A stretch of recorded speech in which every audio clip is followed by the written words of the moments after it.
We can do it. Yes, we can. We can change things throughout the land. I'm as mad as hell. But we all I'm not must gonna take this anymore. lend a hand. We can do it. Oh, yes, we can. Oh, your neighbor over there, a bit bewildered, but he cares. He just doesn't know what to do.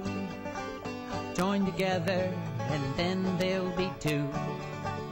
There are others all around, scattered throughout the town. Reach out and you will see your numbers swell to 3. We can do it. Yes, we can. We can change things throughout the land. But we all must lend a hand. We can do it. Oh, yes, we can. Now together, you form a chord, and you're eager to find some more. You start knocking on other doors, and before long, you're up to 4. As your number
we can do it.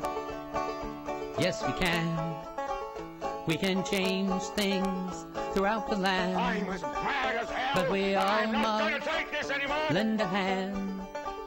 We can do it. Oh, yes, we can. Oh, your neighbor over there, a bit bewildered, but he cares. He just doesn't know what to do. Join together and then they'll be two.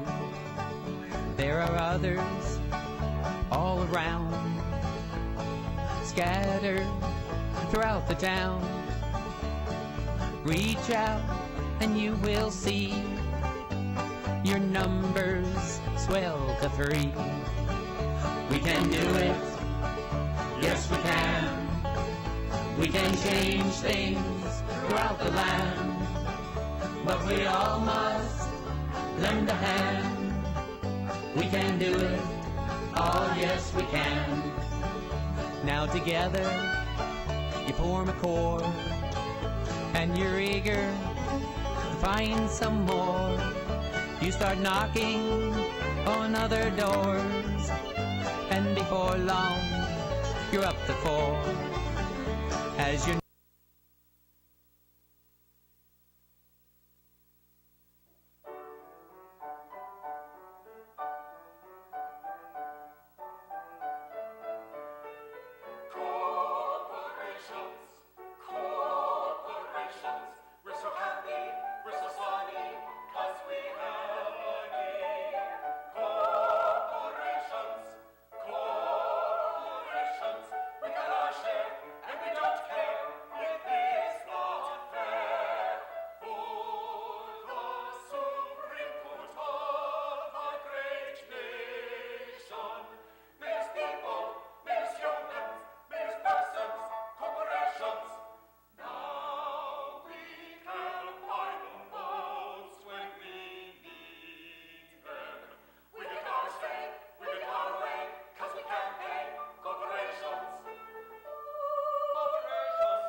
And welcome, folks. This is our show for December 29th, and it's very special that we're going to be on the air today. So, anyway, I'm so happy to have Kevin here, and I think you had a good Hallelujah chorus, a little amen to what really happened in the shopping season, the Christmas season. People going out and buying Nikes or Jordan shoes and other things, that racing them to fulfill those corporation greeds and needs. And so I think that was a fitting song, sorry about the sacrilegious tone about it, but it seems like America is more praising corporations than praising Jesus at this time of year. And so it's probably a very fitting song, and hopefully it's a kickoff that will lead into something good here for Kevin to talk about. Go ahead, Kevin. Actually, Don, I want to make a little comment on your comment. Okay. What happened is the companies the corporations, you might put it, that really did well during the Christmas time were the high end and the low end. And the middle end didn't fare that well, especially if you're looking at Sears and Kmart. Yeah, and right. Closing 100 stores. So. Well, how about the internet, though? The internet sales are way up. And maybe that's a different sign. Maybe those box stores, time for them to lower their overhead. The brick and mortars, they've been fighting that, or they've had to join it. It's just a market movement. It's going to happen, and it's going to happen even more. Obviously, that's going to get the home delivery services some more business as well. UPS. Yep. Well, it could be FedEx too. Well, our dog likes UPS. Right. Doesn't come to the mailman, though. But things do move in corporations, and if they don't move with it, they're bankrupt. Well, that's for sure. Anyway. But I think that song was actually probably talking about something else. Yeah. Okay. But yeah. Kevin, you had some other items, not probably semi-related to the opening, or not at all. Well, those are some interesting thoughts. You said corporations, move things. I don't know. It sounded as if you were saying is that we couldn't live without them. Our founding fathers were very clear that corporations were the greatest danger to our democracy, and the corporations that would go around them would deprive us of our property until we woke up homeless on the continent our fathers conquered. And they made sure that corporations had a shelf life. They were only allowed, I think it was 20-year charter, and then they had to go. Everything that our founding fathers fought against was, in essence, monopolistic, corporate, moneyed power. That's why they said we couldn't have lords and ladies and dukes and duchesses and princes and kings. The whole reason why they dumped the tea off of that ship into the harbor was to protest the East India Tea Company, which was a giant monopolistic corporation. So, yeah. Oh, okay. Okay, I did not get this from any giant corporation. Untrue. But okay, well, that's an interesting start. We're redoing the show that we had to do last time, which was going to be a dress rehearsal, but I guess we're going off in a little bit of a different direction to start here today. Yeah. So, anything else you guys want to say? No, go ahead. It's sort of be. Well, go ahead. I know that this is going to go on today, and so we're going to have to do. We're going to get to do two shows, and since this is going to be the last show of 2011, I had hoped to talk about what we're getting rid of, what we're ending, and the shows next year, starting with the show we're going to do this afternoon, and then play next week. We're going to start talking about what we're bringing in. I have some neat guests coming up. Okay. Some. You got something there? Yeah, I was just flipping my notes for what we're getting rid of. Oh, Say what? okay. What? Well, I have some neat guests coming up. I hope we'll have Cheryl Honey of Good Neighbor Network. We're going to have Go ahead. some comedy people. We're going to have Mary Grace McManus. No, forgive me. I had an opening and it changed, so I'm going into it. I tried to put together what we're going to get rid of in 2 words, and I was thinking a little bit about how, And the song kind of caught me. The corporations. What a corporation? What? Little falsetto there. Yeah. When you raise a kid, there are two things that you constantly have to get rid of, and we call them number one and number two. And I'd like to talk about the number one and the number two that it's time for us to dump. And where we're headed is to build community, right? Where we're headed is toward David Corton's The Great Turning. We're headed toward a new society. What we're headed toward is, can you focus on my computer for a second, Don? Headed toward what this wonderful man, a build community, an economy of gifts. This is in the current issue of Yes Magazine Online. Give me a shot on the computer. Current issue of Yes Magazine Online, to build a community, an economy of gifts. We're heading toward an entirely new way of thinking about things. And what this wonderful man talks about, what David talks about in The Changing Economy, is something that people have not really grasped. We are being lied to and told that things are the way they are on such a massive scale that it's almost inconceivable. One of the biggest ones is the idea that in order to save ourselves, we need to grow our way out. We talk about depressions and recessions as a lack of growth. We talk about the time when the Japan economy didn't grow as the lost decade in Japan. And I'm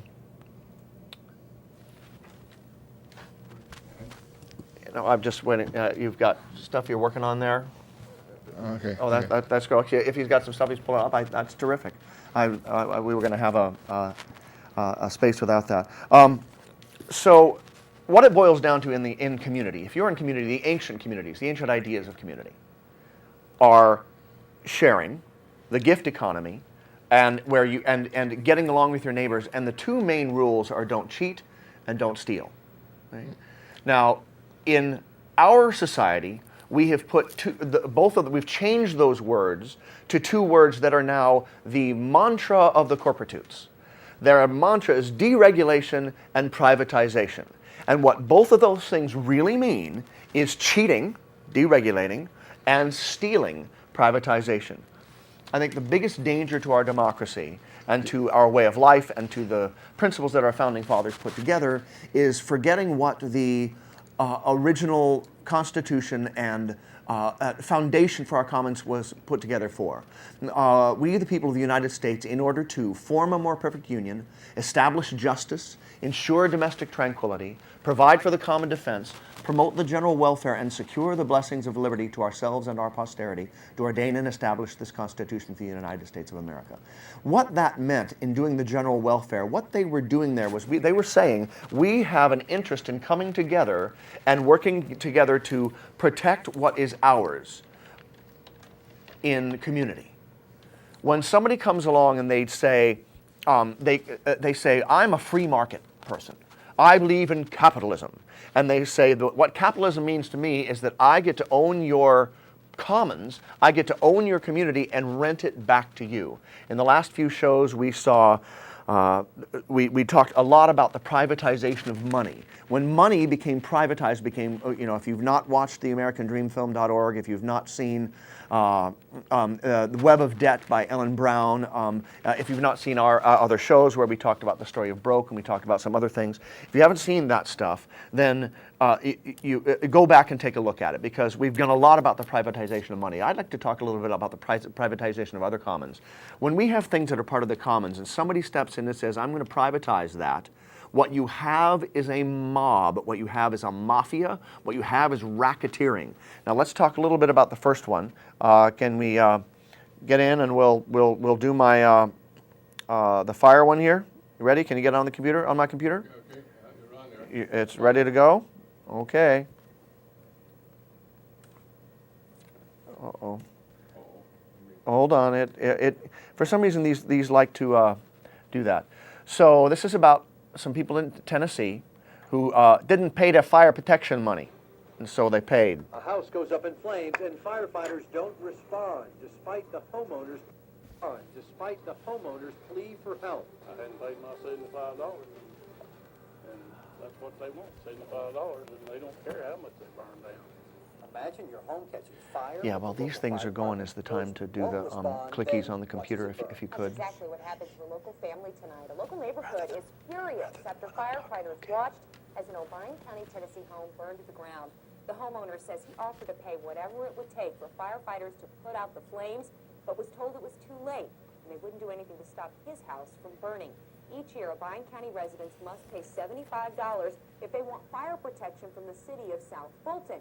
This family did not pay. And the mayor says if they don't pay, they're out of luck. Local 6's Jason Hibbs joins us now with our top story tonight. And Jason, we've talked about this issue before. A home's on fire, but the family didn't pay the $75 fee, so the fire department doesn't respond. What finally got those firefighters to leave the station? Well, Jennifer, this fire went on for hours because garden hoses just wouldn't put it out. It wasn't until that fire spread to a neighbor's property that the fire department would respond. It turns out the neighbor had paid the fee. I thought they'd come out and put it out, even if you hadn't paid you $75. But I was wrong. And because of that, this is all that's left of Gene Krennic's house. They called 911 several times, and initially the South Fulton Fire Department would not come. The homeowners say that the fire started right here in these two barrels. It then slowly spread to a shed and then on to the house. They say it took a total of about 2 hours for that fire to get from here to there. The Krennics told 911 they would pay firefighters whatever the cost to stop the fire before it spread to their house. When I called, I told him that. My grandson had already called twice, and whenever I got here, he thought maybe I could get something done. I couldn't. It was only when a neighbor's field caught fire, a neighbor who had paid the county fire service fee, that the department responded. Gene Krennic asked the fire chief to make an exception and save his home. The chief wouldn't. We asked him why. The house is burning to the ground. Why didn't you guys respond?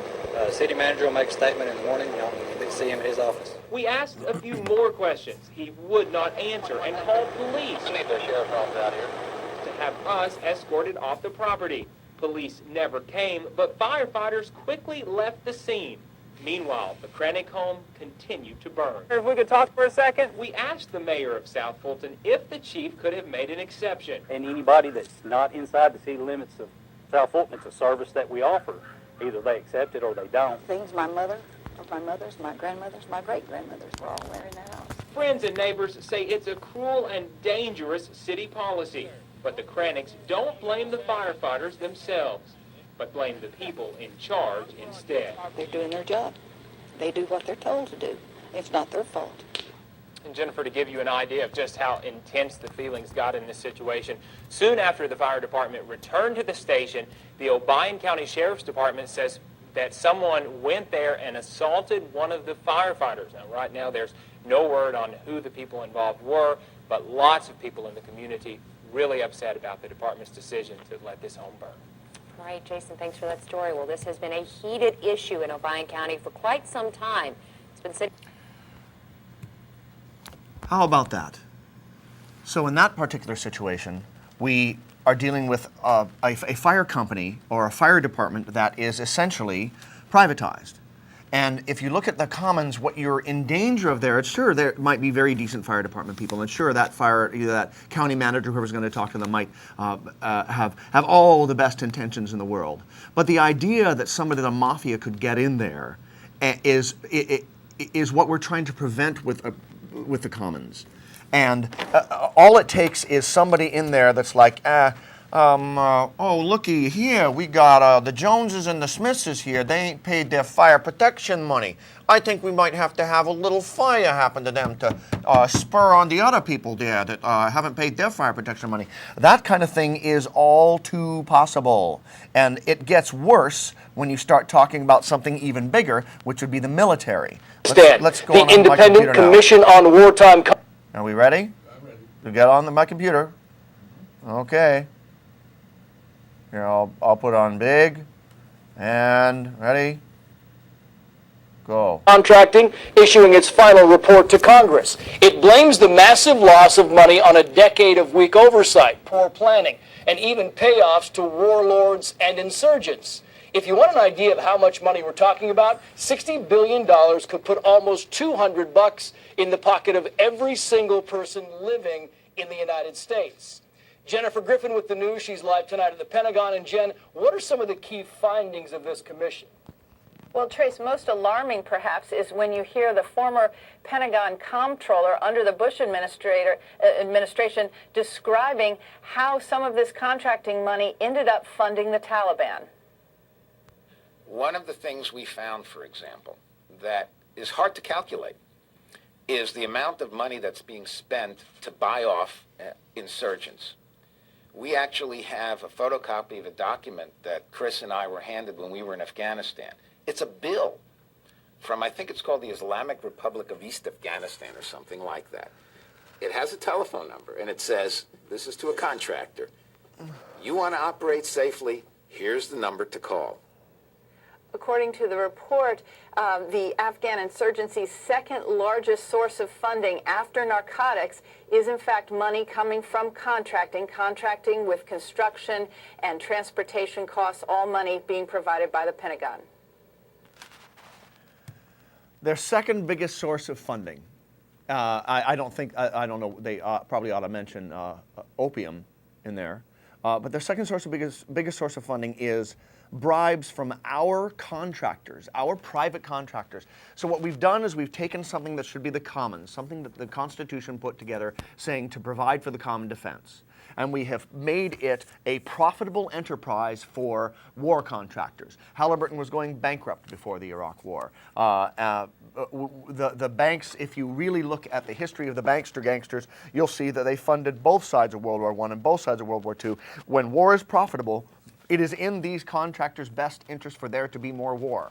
It is in their best interest, if profit is their motive, for there to be more Taliban and better equipped Taliban and more of a danger. You know, you've been watching this program for a while. I hope you've seen Keith Younghammer here, Dick Lee. You've been watching Donald Grahn. They've been talking about some of the deeper conspiracy issues of the day, and I'm a conspiracy realist down to my toenails. I know all of that stuff is true. But I'm trying to look at the systemic idea of giving away the commons to people to privatize and make money off the commons. The Federal Reserve loans us our own money. We've privatized money. Goldman Sachs sticks a giant computer next to the stock exchange and just extracts money from it in high-frequency trading, which they're allowed to do. Goldman Sachs has privatized, bankatized, institutionalized the entire government of Greece, the entire government of Italy. They fired prime ministers, and then a week later, Bernanke steps in and says, I'm going to bail out Europe with American taxpayer dollars, and nobody can stop me because I'm the head of the Federal Reserve. And what he means by bail out Europe, he doesn't mean bail out little people in Europe. He means give a bunch of taxpayer money to the private banks of Europe. We've got quite the situation going on here. It gets even more intense when you start talking about the privatizing of prisons. It gives people an incentive to lock people up, and that's something that we've seen, for instance, in what happened to this poor mother. Let's get on the computer. Sandy Fonzo of Wilkes-Barre says the pain never left her son after Chivarella wrongfully sentenced him as a teen. Her 23-year-old son shot and killed himself last year. Tonight, Fonzo spoke out on CNN and talked to Eyewitness News. Our Shannon Murphy joins us now from the Wilkes-Barre newsroom with this mother's anguish. Shannon? Mark, Sandy Fonzo says she will never forgive Mark Chivarella for the pain that he caused her family. But she hopes by speaking out tonight she will gain support from other parents whose kids were mixed up in the Kids for Cash scandal. Remorse. Never did he ever say he was sorry. Tonight, Sandy Fonzo had a chance to tell the world her story. Fonzo was interviewed by Don Lemon on CNN, live from the WBRE studios. Can you ever forgive this judge? No, never. Fonzo was known for her face-to-face confrontation with former Luzerne County Judge Mark Chivarella as he walked out of federal court a free man on Friday. Do you remember me? Do you remember my son? An all-star wrestler? He's good. He shot himself in the heart. Fonzo says her son, 23-year-old Ed Kenzakowski, shot himself in the heart 8 months ago after being sent away by Chivarella. Kenzakowski was locked up for 6 months on drug paraphernalia charges when he was 17. And when he came out of there, he was never the same. You know, his eyes, he was never the same. He was just pent up with anger and bitterness and resentment. That built-up anger led Ken Zakowski to a few other run-ins with the law.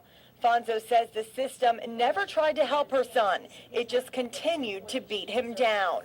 There was never any kind of help or anything. He never looked at each kid as an individual and looked into them and saw their home, saw anything. He lined them up. There was a minute and they were shackled and taken away. Then last June, without warning, Ken Zakowski took his life. That was it. End of our lives.